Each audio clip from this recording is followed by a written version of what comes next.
On the 16th of November, the year 2009, I was visited by the CIA, I being James Manning, was visited by the CIA, Homeland Security, and the New York City Police Department.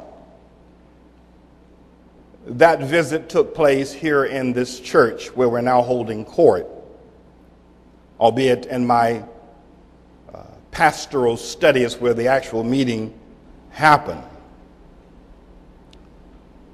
Following that visit by the CIA, the following Wednesday, which would have been the 18th if I'm correct, I received a call from a defective CIA agent that a hit had been put out on me by the CIA, that I was slated to be assassinated, and that such a hit or assassination was called for before the visit by the CIA officers, Homeland Security, and Police Department that showed up on the 16th of November.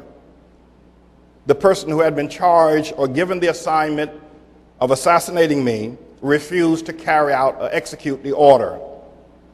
After some months, the CIA decided to come and visit with me, and they did.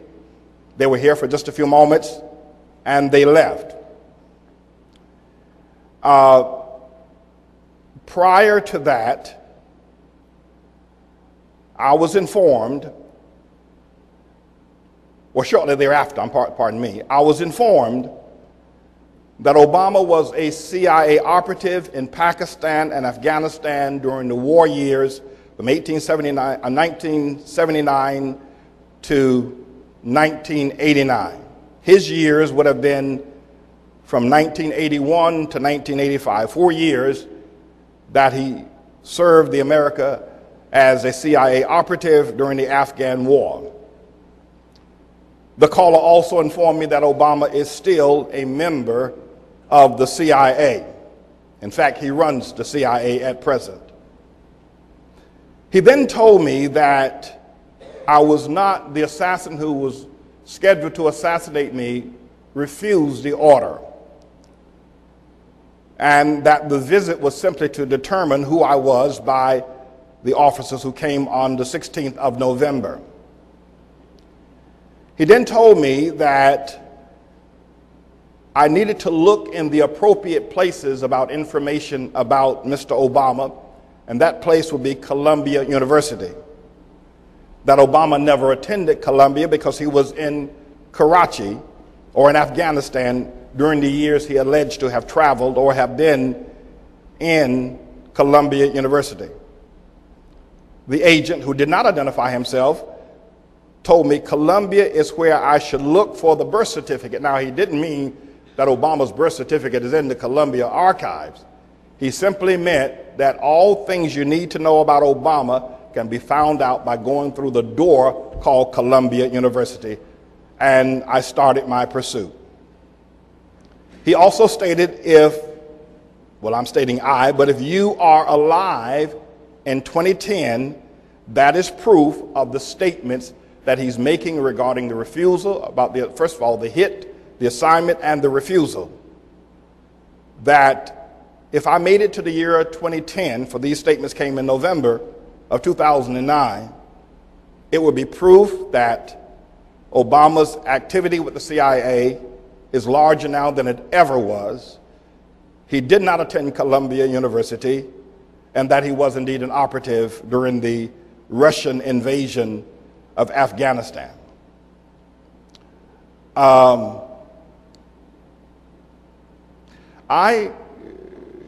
After receiving such a call, was concerned about the validity, because I've received a lot of calls from people stating a lot of different things, but that it was on the heels so closely of an actual physical visit of members of Homeland Security, the CIA, and the police department, I took it seriously.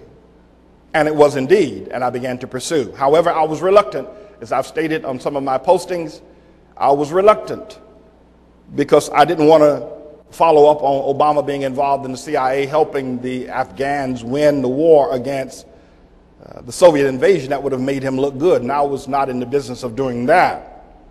But after some thought, when January 1st came in, and I shared it right here in this pulpit, 2010, I was yet alive, I was a happy man. I went on from that point on to pursue questions regarding Columbia University, and you began to hear me over a period of months talk about that he never went. And I spoke very emphatically, very clearly, that he never attended that school, and he never did. And it became abundantly clear that as shrewd as the CIA ought to be, Columbia is a glaring mistake. It is a major mistake. They just didn't cover their tracks very well. And that it was an open door. And we've now come to the point where we are now in this trial with the information that I have presented and how it was prompted through the phone calls, through the visit of America's CIA or KGB security systems involving me. And I would think that many would know the reason why Obama ordered a hit or the CIA is because I have been a very staunch opponent of him. I have been speaking the truth on him. And my silence would perhaps, he thought, would have helped his cause.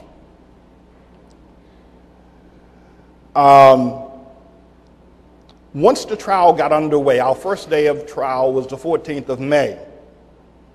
Mike, who we now know, and this public information here that's been posted in other places was sent to me, called me to express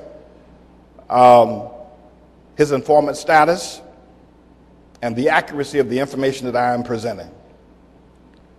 Now, inasmuch as I want to submit this information into evidence, I'd also like to, Your Honor, at this time, demand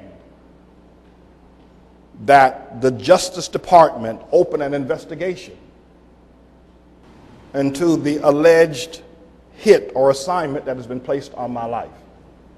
As an American citizen, I feel that I have, in fact, I'm confident that I have the right of free speech. I have said nothing about Mr. Obama that is not covered by the Constitution. And for the intelligence agencies of Russia and of America to work a technology or assignment to silence me is not only wrong, but every American ought to be concerned about such an assignment. And I want to demand as of today that the Justice Department open an investigation and find out, did Obama order a hit on me? And why? And is it still in vogue? That is to say, even though the operative told me if I lived through 2010, it would validate the things that I have stated or will be stating in this trial. However, I've also been informed that once you make it to the CIA list of suspects, you remain there for life. I want my name removed. I do not want to be questioned or accosted every time I enter into Washington or any place where the alleged president may be appearing.